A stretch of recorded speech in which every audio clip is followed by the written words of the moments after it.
मंडळी, ज्येष्ठ मराठी अभिनेते अशोक सराफ यांना 2023चा महाराष्ट्र भूषण पुरस्कार जाहीर झाला आहे. भारताला स्वातंत्र्य मिळालेल्या वर्षात जन्मलेल्या अशोक सराफ यांना स्वातंत्र्याच्या अमृत महोत्सवी वर्षाचा महाराष्ट्र भूषण पुरस्कार जाहीर झालाय. याबाबतची घोषणा महाराष्ट्राचे मुख्यमंत्री एकनाथ शिंदे यांनी केली आहे. अभिनेते अशोक सराफ यांनी आजपर्यंत अनेक नायक, खलनायक आणि विनोदी अशा आजरामर भूमिका साकारल्या. फक्त मराठीच नाही तर ते आतापर्यंत अनेक बॉलिवूड चित्रपटांमध्ये सुद्धा झळकले आणि आजही उतरत्या वयात सुद्धा त्यांचे अनेक चित्रपट सुपरहिट होत असतात. आजही ते अनेक प्रेक्षकांचे फेवरेट अभिनेते आहेत. अभिनेते अशोक सराफ यांनी आतापर्यंत 300हून अधिक चित्रपटांमध्ये काम केलंय. हिंदीमधील हम पांच या गाजलेल्या मालिकेत अशोक सराफ यांचा अभिनय प्रेक्षकांना खूप आवडला होता. सध्या मराठी मालिकांमध्ये झळकणाऱ्या प्रसिद्ध अभिनेत्री निवेदिता सराफ या अशोक सराफ यांच्या पत्नी आहेत. तसेच अशोक सराफ आणि निवेदिता सराफ यांना एक मुलगा असून तो शेफ आहे. अभिनेते अशोक सराफ यांनी वयाच्या 18व्या वर्षी शिरवाडकरांच्या ययाती आणि देवयानी या नाटकातील विदूषकाच्या भूमिकेद्वारे व्यावसायिक रंगभूमीवर पाऊल ठेवलं होतं.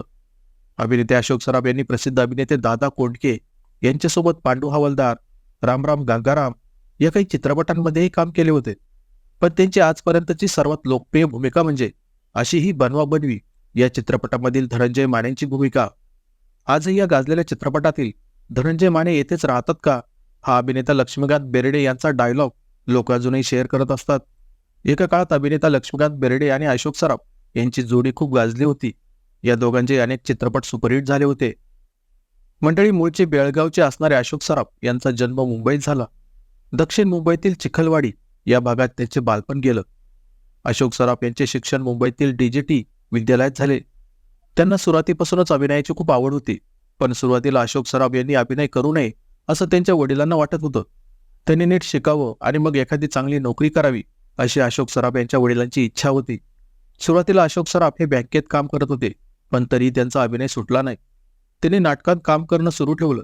पुढे अशोक सराफ यांना जसजशी बक्षिसं मिळू लागली तसतसा त्यांच्या वडिलांचा विरोध देखील कमी झाला. नंतर त्यांच्या वडिलांच्या लक्षात आलं की आपला मुलगा खूप चांगला अभिनय करतोय, त्यामुळे पुढे त्यांनी विरोध केला नाही आणि यामुळेच पुढे मराठी फिल्म इंडस्ट्रीला एक उत्तम अभिनेता मिळाला. आता अभिनेते अशोक सराफ यांना महाराष्ट्र भूषण पुरस्कार जाहीर झाल्यानंतर त्यांनी काही मीडिया न्यूज चॅनलला आपली प्रतिक्रिया दिली.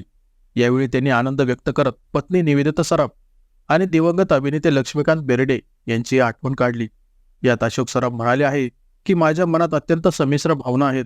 हा पुरस्कार मिळणं ही अत्यंत मानाची आणि आनंदाची गोष्ट आहे.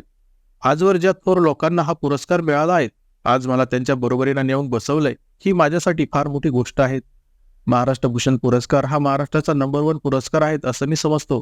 गेली 50 वर्षे मी चित्रपट, नाटक, मालिका करतोय. त्यातली मेहनत कुठेतरी सत्कारणी लागली आणि प्रेक्षकांनी त्याला दाद दिली, याचा मला प्रचंड आनंद आहे. आता यापुढे आणखी वेगळं आणि नवं काम करायचा हुरूप आला आहे.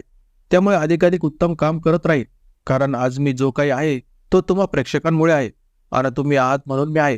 यासाठी मला काम करत राहावंच लागणार, असं अभिनेते अशोक सराफ यांनी म्हटलं आहे. तर अभिनेते अशोक सराफ यांना महाराष्ट्र भूषण पुरस्कार जाहीर झाल्याबद्दल त्यांचे हार्दिक अभिनंदन.